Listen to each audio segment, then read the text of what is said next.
Praise the Lord. மத்தேயு எழுதின சுவிசேஷம் 16ஆம் அதிகாரம்.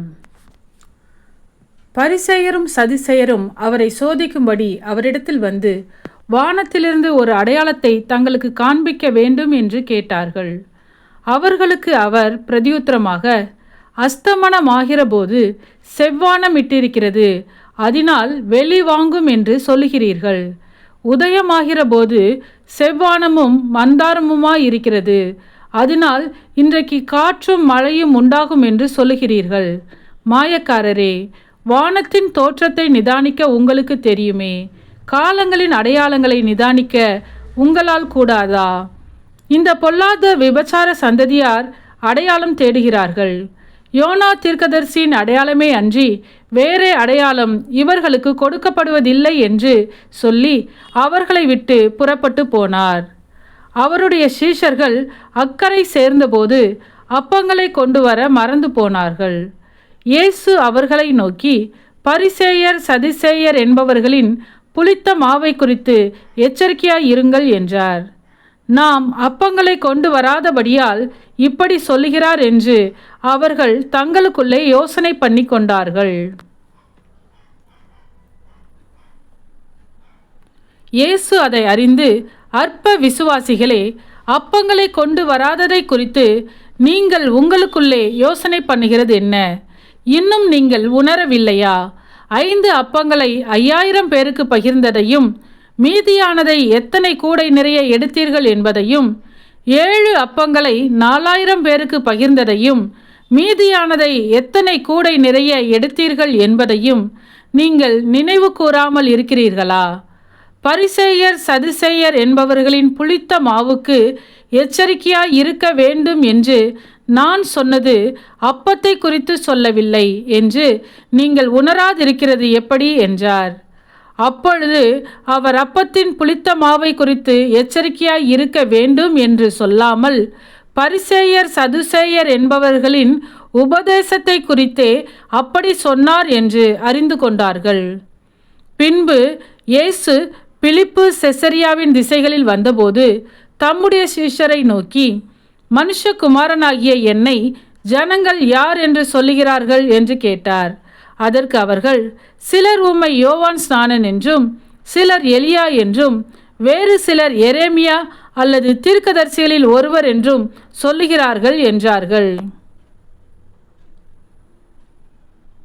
அப்பொழுது அவர், நீங்கள் என்னை யார் என்று சொல்லுகிறீர்கள் என்று கேட்டார். சீமோன் பேதுரு பிரதியுத்தரமாக, நீர் ஜீவனுள்ள தேவனுடைய குமாரனாகிய கிறிஸ்து என்றான். இயேசு அவனை நோக்கி, யோனாவின் குமாரனாகிய சீமோனே, நீ பாக்கியவான். மாம்சமும் இரத்தமும் இதை உனக்கு வெளிப்படுத்தவில்லை, பரலோகத்தில் இருக்கிற என் பிதா இதை உனக்கு வெளிப்படுத்தினார். மேலும் நான் உனக்கு சொல்லுகிறேன், நீ பேதுருவாய் இருக்கிறாய், இந்த கல்லின் மேல் என் சபையை கட்டுவேன், பாதாளத்தின் வாசல்கள் அதை மேற்கொள்வதில்லை. பரலோக ராஜ்யத்தின் திறவுகோல்களை நான் உனக்கு தருவேன். பூலோகத்திலே நீ கட்டுகிறது எதுவோ அது பரலோகத்திலும் கட்டப்பட்டிருக்கும், பூலோகத்திலே நீ கட்டவிழ்ப்பது எதுவோ அது பரலோகத்திலும் கட்டவிழ்க்கப்பட்டிருக்கும் என்றார்.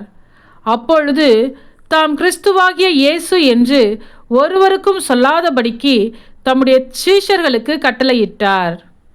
அது முதல் இயேசு தாம் எருசலேமுக்கு போய் மூப்பராலும் பிரதான ஆசாரியராலும் வேத பாரகராலும் பல பாடுகள் பட்டு கொலையுண்டு 3ஆம் நாளில் எழுந்திருக்க வேண்டும் என்பதை தம்முடைய சீஷர்களுக்கு சொல்லத் தொடங்கினார்.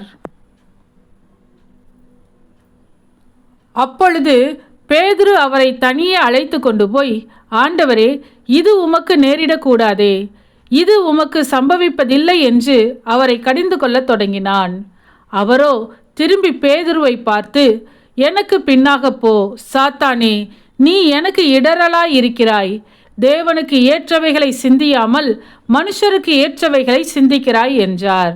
அப்பொழுது இயேசு தம்முடைய சீஷர்களை நோக்கி, ஒருவன் என்னை பின்பற்றி வர விரும்பினால் அவன் தன்னைத்தான் வெறுத்து தன் சிலுவையை எடுத்துக்கொண்டு என்னை பின்பற்ற கடவன். தன் ஜீவனை இரட்சிக்க விரும்புகிறவன் அதை இழந்து போவான், என் நிமித்தமாக தன் ஜீவனை இழந்து போகிறவன் அதை கண்டடைவான். மனுஷன் உலகம் முழுவதையும் ஆதாயப்படுத்தி கொண்டாலும் தன் ஜீவனை நஷ்டப்படுத்தினால் அவனுக்கு லாபம் என்ன? மனுஷன் தன் ஜீவனுக்கு ஈடாக என்னத்தை கொடுப்பான்? மனுஷகுமாரன் தம்முடைய பிதாவின் மகிமை பொருந்தினவராய் தம்முடைய தூதரோடு கூட வருவார். அப்பொழுது அவனவன் கிரியைக்கு தக்கதாக அவனவனுக்கு பலனளிப்பார். இங்கே நிற்கிறவர்களில் சிலர் மனுஷகுமாரன் தம்முடைய ராஜ்யத்தில் வருவதை காணும் முன் மரணத்தை ருசி பார்ப்பதில்லை என்று மெய்யாகவே உங்களுக்கு சொல்லுகிறேன் என்றார். ஆமேன். சத்தியத்தையும் அறிவீர்கள், சத்தியம் உங்களை விடுதலையாக்கும். இந்த வசனத்தின்படி அநேகர் சத்தியத்தை அறிந்து விடுதலையாக்கப்பட இந்த சேனலை சப்ஸ்கிரைப் செய்து அநேகருக்கு ஷேர் பண்ணுங்கள். கர்த்தருடைய கண்கள் நீதிமான்கள் மேல் நோக்கமாயிருக்கிறது.